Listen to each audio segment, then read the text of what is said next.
The derivation of logistic growth.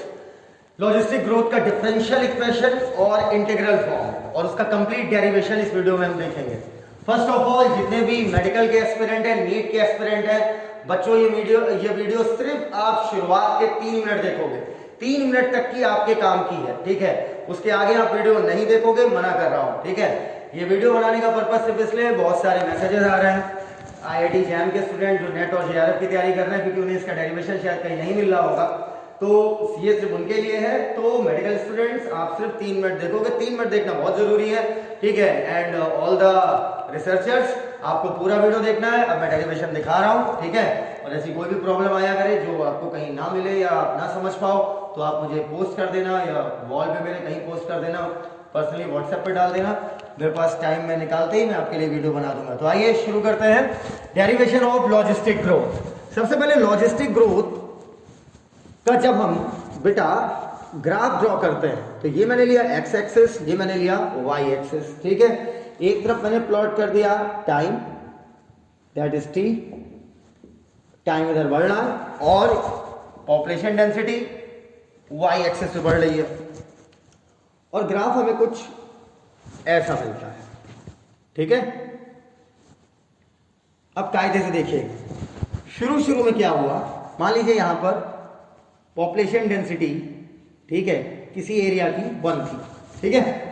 1 से बढ़कर हुई 2, 2 से 4, 4 से 8, 8 से 16, 16 से 32, 64, 128, 256, इस तरीके से 512 बढ़ती चली गई। लेकिन इस पॉइंट के बाद अगर आप नोटिस करो तो आपका रेट डी एक्सीलरेट किया है। रेट आपका अगर एक्सपोनेंशियली अभी भी जा रहा होता तो आपका ग्राफ ऐसे जाता, लेकिन इस पॉइंट के बाद रेट आपका डी एक्सीलरेट किया है और इसके बाद रेट आपका हो गया है कांस्टेंट, अर्थात रेट अब बढ़ नहीं रहा है। तो बेटा आमतौर पे आप क्या बोलते हैं शुरू वाली फेज को, जब बहुत तेजी से ग्राफ नहीं बढ़ रहा होता तो लैग फेज, उसके बाद आता है आपका एक्सपोनेंशियल फेज, जब पावर बढ़ने लगती है वैल्यू, ये आ गई आपका डी एक्सीलरेटिंग फेज, ये हो गया आपका एसिम्पटोट। एसिम्पटोट ग्राफ के उस पोर्शन को कहेंगे कि जब एक्स एक्सिस पर कोई चीज बढ़ रही है, जैसे देखिए टाइम यहां बढ़ रहा है लेकिन पॉपुलेशन डेंसिटी नहीं बढ़ रही है, तो जब कोई चीज एक्स एक्सिस पे बढ़ती जाए लेकिन वाई एक्सिस पे ना बढ़े, ठीक है, तो हम उतने पोर्शन को क्या बोलते हैं, एसिम्पटोट। ये बिल्कुल जनरल क्लासिकल डेफिनेशन है एसिम्पटोट वर्ड की, क्लियर। तो मेरी बात अच्छे से समझो बेटा, जैसे मान लो कोई नंबर है 1, आप नंबर ऑफ इंडिविजुअल मान लो, अगर बायो से बिलोंग करते हो, 1 से हो गया बढ़ के 2, 2 से 4, 4 से 8, 8 से 16, 16 से 32, 32 से 64, 64 से 128, 256, 512, ठीक है, 1024, 2048 बढ़ाते जाओ, ठीक है।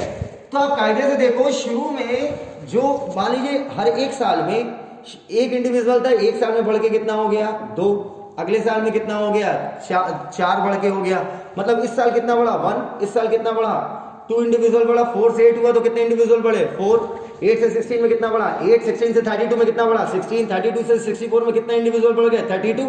अब अगर कायदे से देखिए तो हर साल जो बढ़ने का number of individual per year बढ़ने का जो रेट है वो आपका बढ़ता जा रहा है। शुरू में देखिए एक ही बढ़ रहा था, यहाँ देखिए 32 बढ़ गया, और यहाँ देखिए सीधे कितने बढ़ गए एक साल के अंदर 512 इंडिविजुअल, 512 इंडिविजुअल बढ़ गए। इसका मतलब क्या हुआ कि जितना इनिशियल बड़ा होगा उतना ज्यादा रेट होगा। इनिशियल यहाँ छोटा था तो रेट यहाँ मात्र 1 इंडिविजुअल पर ईयर था, इनिशियल 512 था तो आपका रेट इतना ज्यादा हुआ। तो यही एक्सपोनेंशियल की कहानी है कि एक्सपोनेंशियल में क्या होता है, एक्सपोनेंशियल फेज में, कि जब भी बेटा एक्सपोनेंशियल ग्रोथ होती है तो हमें ये बात बताया बेटा लास्ट वीडियोस में कि जितना बड़ा इनिशियल होगा उतना बड़ा फाइनल होगा। अब कॉमन सेंस लगाओ, मैं ये कह सकता हूं पॉपुलेशन डेंसिटी जैसे जैसे बढ़ती जाएगी रेट बढ़ता जाएगा, बोल सकते हैं ना, पॉपुलेशन डेंसिटी जैसे जैसे बढ़ती जाएगी रेट बढ़ता जाएगा। तो इस पूरे को मैं एक्सपोनेंशियल मान लूंगा, ठीक है, और इसे बोलता हूं कि मैं चलो ये एक्सपोनेंशियल है, और इस केस में मैं बोलूंगा कि पॉपुलेशन डेंसिटी जैसे जैसे बढ़ती जाएगी, अरे नंबर ऑफ इंडिविजुअल बढ़ते जाएंगे तो सीधी बात है रेट आपका उतना ज्यादा होता जाएगा। तो पॉपुलेशन डेंसिटी जैसे जैसे बढ़ती जाएगी रेट आपका बढ़ता जाएगा। इतनी बात है क्लियर। अब कायदे से देखो, तो मैंने इस पूरे ग्राफ को 2 पोर्शन स्प्लिट किया है, क्योंकि यहां पर ग्राफ डी एक्सेलरेट कर रहा है। क्यों?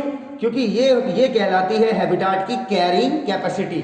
K stands for carrying capacity की किसी हैबिटाट में कितने नंबर ऑफ इंडिविजुअल रह सकते हैं, कितने नंबर ऑफ इंडिविजुअल के लिए कोई हैबिटाट रिसोर्स प्रोवाइड कर रहा है। मान लो किसी हैबिटाट में नंबर ऑफ इंडिविजुअल रह सकते हैं 2048, गॉट इट, या 2000 लोग रह सकते हैं। एक हैबिटाट उतना फूड और उतना आपको लैंड प्रोवाइड कर रहा है। तो क्या होता है, जब पॉपुलेशन डेंसिटी मतलब नंबर ऑफ इंडिविजुअल, ठीक है, आप हल्के में बोल लो पॉपुलेशन डेंसिटी को नंबर ऑफ इंडिविजुअल, अरे किसी यूनिट एरिया में नंबर ऑफ इंडिविजुअल, तो जब number of individual carrying capacity के नजदीक आने लगे तो क्या हुआ बेटा, रेट कम होने लगा। मैंने नहीं कहा कि रेट खत्म हो गया, रेट बढ़ रहा है अभी भी, लेकिन रेट का एक्सीलरेशन जितनी तेजी से यहां हो रहा था अब यहां नहीं हो रहा। That's why this is D accelerating phase. तो मैंने क्या कहा, मैंने कहा कि चलो भाई यहां पर रेट इसलिए कम हो रहा है क्योंकि पॉपुलेशन डेंसिटी अब कैरिंग कैपेसिटी के नजदीक जा रही है, और जैसे जैसे कैरिंग कैपेसिटी के नजदीक जा रही है, जैसे जैसे कैरिंग कैपेसिटी के नजदीक जा रही है, वैसे वैसे रिसोर्स आपका लिमिटेड होता जा रहा है, और जैसे जैसे आपका रिसोर्स लिमिटेड होता जा रहा है वैसे वैसे रेट आपका कम होता जा रहा है, अल्टीमेटली फिक्स हो गया, कांस्टेंट हो गया। इतनी बातें क्लियर। तो इस केस में बेटा अगर मैं इतने का डिफरेंशियल इक्वेशन बनाऊं ग्राफ के इतने पोर्शन का, तो मैं क्या बनाऊंगा कि रेट जैसे जैसे पॉपुलेशन डेंसिटी बढ़ेगी, रिसोर्स होगा लिमिटेड, तो अल्टीमेटली रेट क्या हो जाएगा आपका, कम। Got it. रेट यहां पर देखो गजब की बात है, पॉपुलेशन डेंसिटी का दो जगह इफेक्ट देखो, यहां पर पॉपुलेशन डेंसिटी बढ़ने से इनिशियल बढ़ रहा था, दैट्स व्हाई रेट बढ़ रहा था। यहां पर पॉपुलेशन डेंसिटी ग्राफ के इतने पोर्शन में, ग्राफ को मैंने दो सेक्शन में बांट दिया बेटा, ग्राफ के इतने पोर्शन में क्या हो रहा है, इधर वाला पोर्शन देखो, रेट बढ़ रहा है किस बात पर, पॉपुलेशन डेंसिटी के बढ़ने पर, लेकिन इतने में देखो रेट आपका घटने लगेगा जब यहां पर पॉपुलेशन डेंसिटी बढ़ रही है, क्योंकि रिसोर्स अब क्या होने लगे, लिमिटेड। तो अल्टीमेटली पॉपुलेशन डेंसिटी का इफेक्ट देखिए डिपेंड कर रहा है कि रिसोर्स उस समय ज्यादा है या कम है। जब कैरिंग कैपेसिटी के नजदीक आने लगे तो रिसोर्स क्या बढ़ने लगे, लिमिटेड, अल्टीमेटली रेट कम होने लगा और कांस्टेंट। अच्छा बेटा रेट जब आप लिखते हो तो डी बाई डी टी से करते हो, अरे प्रेशर का डीपी बाई डी टी, ठीक है, मतलब ऐसे बोलते हो ना D by D T of P, इस तरीके से जो तुम करते हो। तो जब भी बेटा आप रेट की बात करते हो तो डी बाई डी टी करते हो, तो क्या मैं बोल सकता हूं कि डी बाई डी टी इतने के लिए, ठीक है, अगर इसका मैं डिफरेंशियल इक्वेशन निकालूं D N by D T, rate of change in population density या rate of increase in population density is directly proportional to N. बिल्कुल सही बात है, क्योंकि यहां पर पॉपुलेशन डेंसिटी बढ़ रही है तो रेट भी आपका बढ़ रहा है, तो मैंने रेट को डायरेक्टली प्रोपोर्शनल कर दिया एन इतने पोर्शन के लिए। आप इतने के लिए देखिए, इतने पोर्शन पर इफेक्ट दो चीजों का आ रहा है, एक कैरिंग कैपेसिटी का आ रहा है। कैरिंग कैपेसिटी सोचो बेटा अगर और ज्यादा होती तो अभी ग्राफ और ऊपर तक जाता, और एक क्या आ रहा बेटा, पॉपुलेशन डेंसिटी का। तो अभी क्या है इस केस में, मैंने कहा dn बाई dt मतलब rate is directly proportional to, किन दो चीजों के साथ आप इक्वेट करोगे रेट को, कितने में, कैरिंग कैपेसिटी और पॉपुलेशन डेंसिटी, क्योंकि दो चीज का इफेक्ट आ रहा है यहां पर, तो k minus N upon k। इतनी बातें एकदम क्लियर। अब मैं ये मिटा रहा हूं, अब कायदे से समझिएगा, अब कायदे से समझिएगा बेटा मैंने कैसे लिखा, क्योंकि दो चीजों का इफेक्ट आ रहा है रेट पर। अब जिन चीजों का इफेक्ट आ रहा है उसी को आप इक्वेट करोगे ना। अरे कॉमन सेंस लगवा यार, तुम कूलॉम्स लॉ पढ़ रहे हो, तो कूलॉम्स लॉ पर आप कूलॉम्स लॉ में आप जो है चार्ज देखोगे या किसी चीज का आप इलेक्ट्रोमैग्नेटिक रेडिएशन देखोगे, चार्ज देखोगे ना, जिसका जिससे रिलेशन निकाल लो। यहां पर दो ही चीजें फर्क डाल लेंगे, एक कैरिंग कैपेसिटी और एक पॉपुलेशन डेंसिटी। समझ में आ गया। यहां पर कैरिंग कैपेसिटी इफेक्ट नहीं कर रही थी क्योंकि कैरिंग कैपेसिटी अभी बहुत दूर थी, ठीक है, तो ग्राफ बढ़ता जा रहा था। यहां इफेक्ट सिर्फ क्या कर रहा था, एन, लेकिन यहां एन के साथ के भी कर रहा है, इसलिए मैंने फॉर्मूले में उसको भी रखा। आप समझना कायदे से। बेटा ये बताओ अगर एन की वैल्यू बढ़ेगी, इस केस में बताना, इस केस की बात कर रहे हैं, अगर एन की वैल्यू पॉपुलेशन डेंसिटी बढ़ेगी, नंबर ऑफ इंडिविजुअल बढ़ेंगे, तो रेट क्या होगा, कम होगा। तो सर डायरेक्टली क्यों लगाया भाई साहब, कायदे से देखो, मैंने एन बढ़ाया है, मैंने पूरा नहीं बढ़ाया है। कॉमन सेंस लगाओ, अगर एन बढ़ेगा तो k माइनस एन अपॉन के, ये पूरा होगा आपका कम, लोअर एरो मतलब कम। अरे वैल्यू रख लो, मान लो किसी हैबिटाट की कैरिंग कैपेसिटी 100, तो k की जगह 100 टक्का, पॉपुलेशन है मान लो वहां की 50, ठीक है, तो 100 by 50, 100 minus 50 by 100 is equal to कितना हुआ बेटा, 1/2, ठीक है। अब बढ़कर पॉपुलेशन डेंसिटी अर्थात n की n हो गई आपकी 75, तो 100 माइनस 75 बाय 100 कितना हो जाएगा, 1/4। अब बताओ 1/2 बड़ा है, 1/2 छोटा है कि 1/4? 1/4 छोटा है, ठीक है, ये स्मॉल नंबर हुई, तो 1/4 स्मॉल नंबर है, तो इसका मतलब पॉपुलेशन डेंसिटी बढ़ी तो ओवरऑल वैल्यू क्या हो गई, स्मॉल हो गई। Got it. तो n की वैल्यू बढ़ेगी तो k माइनस एन अपॉन के की वैल्यू घटेगी, और n की वैल्यू बढ़ेगी तो मैं कह सकता हूं रेट क्या होगा, घटेगा, क्योंकि रिसोर्स क्या होने लगेगा, लिमिटेड। इतनी बातें क्लियर। तो इस देखो मैंने ग्राफ को स्प्लिट कर दिया, मैंने इसका डिफरेंशियल इक्वेशन अलग निकाला, इसका अलग निकाला। अब कुछ नहीं, दोनों को इक्वेट कर देंगे तो टोटल लॉजिस्टिक का आ जाएगा, है ना।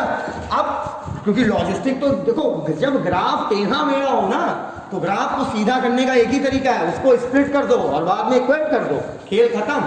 तो अब अच्छे से देखिएगा।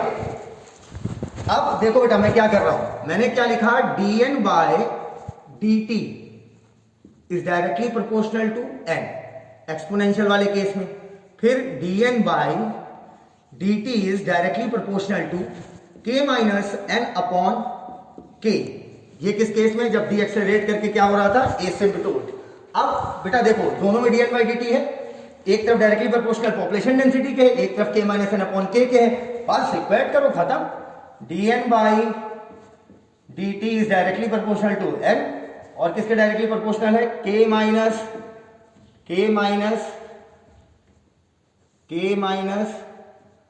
n अपॉन k के।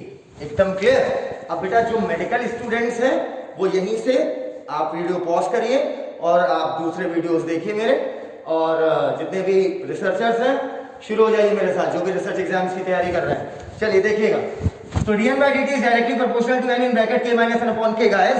तो प्रोपोर्शनैलिटी हटाओगे तो कांस्टेंट लगाओगे, तो यहां मैं लिख सकता हूं dn by dt is equal to rn k minus n upon k।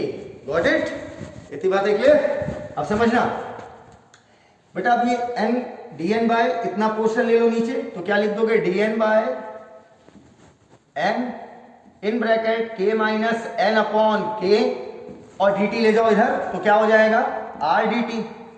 Got it. k को बेटा अगर हम ऊपर ले लें थोड़ा इक्वेशन को और आसान करने के लिए, तो मैं लिख सकता हूं k अपॉन k, dn भी ले लो, k dn upon n in bracket k minus n upon k minus n is equal to r dt। हमने क्या किया, कुछ नहीं, k को बस उठाया, अरे जो चीज नीचे अपॉन में उसे ऊपर ले सकते हो ना, कोई दिक्कत थोड़ी है। अभी तक समझना, अरे ऐसा नहीं करते 1/2/3, तो अगर 1/2/3 लिखा है तो तुम उसको 3/2 लिख सकते हो ना, ठीक है। तो जो चीज नीचे अपॉन में उसे ऊपर ले लिया, बात खत्म। अब आगे देखो बेटा क्या कर रहा हूं मैं, अब dn को निकाल लेते हैं बाहर, तो क्या लिख देंगे हम, k upon n in bracket k minus n, और dn को ले लिया बाहर is equal to r dt। अच्छा अब जल्दी से मुझे बताओ, कैरिंग कैपेसिटी किसी भी हैबिटाट की फिक्स होगी। जैसे मान लो किसी हैबिटाट में बोलूं 100 कैरिंग कैपेसिटी है, मतलब 100 इंडिविजुअल किसी स्पीसीज के वहां सर्वाइव कर सकते हैं, तो 100 वैल्यू फिक्स है। तो अगर किसी कांस्टेंट से कोई सेम डिजिट ऐड करिए और सब्सट्रैक्ट करिए, क्या कांस्टेंट की वैल्यू में फर्क पड़ेगा। अरे मैं तुमसे कहूं मेरे पास 500 रुपए पड़े हैं जेब में, और मैं तुमसे कहूं ये 500 तो फिक्स हो गया ना, कांस्टेंट हो गया। अब इसमें तुम क्या करो, इसमें तुम कहो कि सर मैं 100 रुपए डालूंगा फिर 100 रुपए निकाल लूंगा, बताओ कोई वैल्यू में फर्क पड़ेगा, नहीं पड़ेगा। फिर तो अरे जैसे 2 है, 2 एक कांस्टेंट ले लिया, -3 + 3 आंसर क्या आएगा, 2। सिंपल। तो कई बार इक्वेशन को सिंप्लीफाई करने के लिए हम ऐसे तरीके अपनाते हैं। तो मैं क्या कर रहा हूं, k कैरिंग कैपेसिटी कांस्टेंट है, तो मैंने क्या किया, मैंने लिख दिया यहां पर k minus n plus n, कोई दिक्कत नहीं, ठीक है। इसे ब्रैकेट में ले लिया, कोई फर्क नहीं पड़ेगा, n in bracket k minus n dn is equal to r dt। Got it. कोई दिक्कत तो नहीं है तक बेटा, तो समझना। अब इस पूरे को ब्रैकेट में ले लो बेटा, नहीं कंफ्यूज हो जाओगे। अब अगर मैं चाहूं तो इसे स्प्लिट कर सकता हूं, ठीक है। अब ये जो बेटा upon n in bracket k minus n है, वो इसके लिए भी अपॉन में है, ये इसके लिए भी अपॉन में है, n के लिए भी अपॉन में है, प्लस थोड़ा साफ सुथरा लगा दें हाँ चल। तो क्या मैं इसे ऐसे लिख सकता हूं कि k माइनस n, हाँ चल, k minus n upon n in bracket k minus n plus n upon, अरे प्लस है ना, n अपॉन, अब इसके लिए भी यही है अपॉन में, n in bracket k minus n bracket बंद और बाहर क्या लगा दिया, dn is equal to R D T. अब काट लो खटाखट, k माइनस एन कैंसिल, ठीक है, n हुआ, तो अब क्या बचा यहाँ पर 1 upon n plus 1 upon k minus N, bracket बंद, बाहर क्या लिया था, dn is equal to R D T. अब dn अंदर ले लो, इसी स्टेप में ले ले रहे हैं dn अंदर, ठीक है, तो मैं यहां लिख सकता हूं 1 upon n dn plus 1 upon k minus n dn is equal to R D T. कोई प्रॉब्लम? आप समझना बेटा, अब कायदे से देखो, कुछ नहीं, कैंसिल आउट किया, dn को अंदर ले लिया, dn दोनों कर लिया। अब समझना इसे अच्छे से। अब यहां पर हम क्या कर दें, इंटीग्रेट कर दें। लेकिन यहां पर देखो इंटीग्रेशन दो तरीके का होता है ना, एक डेफिनेट होता है और एक इनडेफिनेट होता है। डेफिनेट में लिमिट्स लगी होती है, upper limit lower limit, indefinite जो है उसमें लिमिट नहीं लगती। तो यहां पर इनडेफिनेट इंटीग्रेशन यूज होगा। इनडेफिनेट इंटीग्रेशन जिसे तुम बोलते हो इनडेफिनेट इंटीग्रेशन, एंटी डिफरेंशिएशन जिसे बोलते हो बेटा। तो अब एंटी डिफरेंशिएशन या बोल दो इनडेफिनेट इंटीग्रेशन यूज कर लेते हैं। तो चलो इंटीग्रेशन लगा दिया, ठीक है। चलो अब इधर देखना अच्छे से, अब कांस्टेंट को क्या इंटीग्रेट करोगे, तो चलो जल्दी से बताओ बेटा, integration of 1 upon x of dx का क्या होगा आपका, आप लिख सकते हो इसे log at base e mod x plus एक आर्बिट्रेरी कांस्टेंट। अब लेकिन ये आर्बिट्रेरी कांस्टेंट आप जब लिमिट्स लगाते हो तो यूज नहीं करोगे, क्योंकि वहां पर c की वैल्यू क्या हो जाती है 0, तो प्लस 0 का इसको मतलब कोई फर्क नहीं पड़ता, ठीक है। log at base e mod x plus c। तो जल्दी से बताओ बेटा, इसको आप क्या लिख सकते हो, log at base e mod n plus एक आर्बिट्रेरी कांस्टेंट ले लिया c। क्लियर? अब लेकिन क्या कभी कोई ऐसा फॉर्मूला पढ़ा है, integration of 1 upon k minus N of dn का कोई ऐसा फॉर्मूला पढ़ा है? नहीं। तो अब इसे इस शेप में करो ना कि तुम इंटीग्रेट कर सको। देखो मैथ्स यही है दोस्त, ठीक है, बहुत ही इजी सब्जेक्ट है अगर कायदे से पढ़ो, मतलब बस नंबर्स का मैजिक है और कुछ नहीं है। देखो मैथ्स में क्या होता है ना, मैथ्स में जुगाड़ ढूंढना पड़ता है। कहने का मतलब क्या, अगर कोई चीज, देखो हर चीज सॉल्व की जा सकती है, समझो, ठीक है। अगर कोई चीज सॉल्व अभी तक वर्ल्ड में नहीं हुई है ना, इसका मतलब होता है बेटा कि अभी नहीं सॉल्व हुई है, बाद में उसका भी रिजल्ट आएगा, ठीक है। सॉल्व तो एक समय जो है तुम्हारी ई की वैल्यू भी नहीं हुई होगी, लेकिन कभी तो हुई ना। तो और देखो एक सीधा साइंस का एक फंडा है, जब भी कोई चीज आप सॉल्व नहीं कर पा रहे हो तो सोचो, उसमें दिमाग लगाओ, क्या ऐसा कर दें कि मैं इसे इंटीग्रेट कर दूं, ठीक है। तो आओ कुछ ऐसा करते हैं। अच्छा एक बात बताओ कि, अच्छा अब देखना बेटा, इतने को मैं तुम्हें साइड में समझा रहा हूं, फिर मैं मिटा दूंगा, ठीक है। अच्छा ये बताओ बेटा, k माइनस एन वेरिएबल होगा या कांस्टेंट होगा? वेरिएबल। अरे सर कैरिंग कैपेसिटी तो फिक्स है, आपने बोल दिया 100 है मान लो। अरे तो भैया n कहाँ फिक्स है, पॉपुलेशन डेंसिटी तो बढ़ती जा रही है ना, कभी 50 है, कभी 75 है, कभी 60 है, कुछ है, कभी कुछ है। तो k माइनस एन की वैल्यू क्या होगी, वेरिएबल। तो एक वेरिएबल मैंने लेट अस सपोज z ले लिया, तो यहाँ पर मुझे दो वेरिएबल मिले, एक n मिला और एक z मिला, एकदम क्लियर। अब किसी एक वेरिएबल को उठाकर उसी के साथ डिफरेंशिएट कर दें, है ना। अब क्या कर सकते हो बेटा, d बाई dn, मैंने n उठा लिया, तुम z के साथ कर लो, कोई फर्क नहीं पड़ेगा आंसर पे। d by dn of k minus d by dn of n is equal to d by dn of z, ठीक है, एकदम क्लियर। अब बेटा ये बताओ, कांस्टेंट का डिफरेंशिएशन करोगे तो क्या आ जाएगा, 0, ठीक है। d by dn of n क्या हो जाएगा, 1, ठीक है। नेगेटिव क्यों, यहाँ सिंपल नेगेटिव है, इज इक्वल टू, ये तो होगा नहीं बेटा डिफरेंशिएट, तो इसको मैंने सीधे लिख दिया dz by dn। Ultimately dn इधर ले जाओ तो कह दो कि minus dn is equal to dz, या बोल दो बेटा आपका dn is equal to minus of dz। Got it, एकदम क्लियर। अब क्या करो, यहां पर 1 अपॉन k माइनस एन लिखा है ना, तो k माइनस एन की जगह मैं z लिख दूं, समझना भी मजा आ जाएगा तुम्हें। मैंने किया क्या, k माइनस एन की जगह मैंने क्या लिख दिया, z। तो मैंने ऐसे किया, 1 अपॉन k माइनस एन की जगह z, और dn जो लिखा है आपका, dn की जगह लिख दूं माइनस dz। अब समझ गए होगे ना, मैं यहां पर जो फंक्शन अब लिखता हूं ना, मैं उसे सेम करने की कोशिश कर रहा था। तो dn जो है, आप यहां पर dn लिखा है, dn की जगह क्या लिख सकते हो, माइनस dz, ठीक है। अब यहां माइनस dz करोगे, माइनस को बाहर ले लो, ठीक है। तो यहां क्या हो जाएगा, माइनस dz, ठीक है, और is equal to r dt का बेटा क्या हो जाएगा आर टी प्लस एक आर्बिट्रेरी कांस्टेंट, लेकिन एक यहाँ पर यूज कर लिया था सी, अब ये दूसरा है सी, तो चलो एक को C1 बोल दिया एक को C2 बोल दिया, क्या फर्क पड़ता है। अब बेटा बताओ जल्दी से 1/x ऑफ dx क्या हो जाएगा, उतारो फिर खटाखट, log at base e mod n plus arbitrary constant negative log at base e आपका mod z, और क्या आ जाएगा एक आर्बिट्रेरी कांस्टेंट C1 ले लिया C2 ले लिया, चलो इसको C3 मान लेते हैं, ठीक है, equal to R T plus C2, correct. अब समझना बेटा, अच्छा मैं ऐसा कर सकता हूं ना कि तीनों आर्बिट्रेरी कांस्टेंट को उठाऊं, अरे मतलब C1 को उधर ले जाओगे तो क्या हो जाएगा C2 माइनस C1, C3 को उधर ले जाओगे तो क्या हो जाएगा minus C3, C2 minus C1 minus C3, और तीनों को मिलाकर जो भी वैल्यू आए मैंने उसको बोल दिया C, ठीक। तो चलो, तो अब मैं क्या कर सकता हूं यहां पर log at base e mod n minus log at base e mod z is equal to R T plus C, तीनों को मिलाकर सी लिख दिया। एक काम और कर सकते हो, इसे और आसान कर सकते हो, पता है कैसे बेटा, ऐसा करो कि पूरे को नेगेटिव से मल्टीप्लाई कर दो, देखो और आसान हो जाएगा।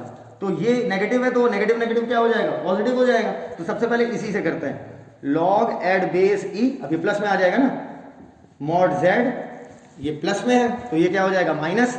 अच्छा एक बात बताओ, क्या मैं ये जो तुम्हारा क्या आ गया यहाँ पर z है ना, क्या बेटा मैं z की जगह दोबारा लिख सकता हूँ k माइनस एन, कोई प्रॉब्लम तो नहीं ना, ताकि कैरिंग कैपेसिटी एकदम साफ साफ दिखने लगे, ठीक है। तो चलो मैंने z की जगह यहाँ क्या लिख दिया k माइनस एन मॉड में ले लिया, minus log at base e, minus क्यों यहाँ प्लस था ना, पूरे को मैं माइनस से मल्टीप्लाई कर रहा हूँ, तो mod n is equal to R T plus C, लेकिन अब इधर भी माइनस से मल्टीप्लाई करोगे तो ये क्या हो जाएगा माइनस आर टी, और प्लस सी क्या हो जाएगा माइनस सी, गॉट इट बेटा, क्लियर, पूरे को माइनस से मल्टीप्लाई कर डाला। अब बेटा log a minus log b क्या हो जाएगा, log at base e mod लगाया k माइनस एन, अरे a अपॉन b ना, k minus N upon n is equal to negative R T negative C, इतनी बात है एकदम क्लियर।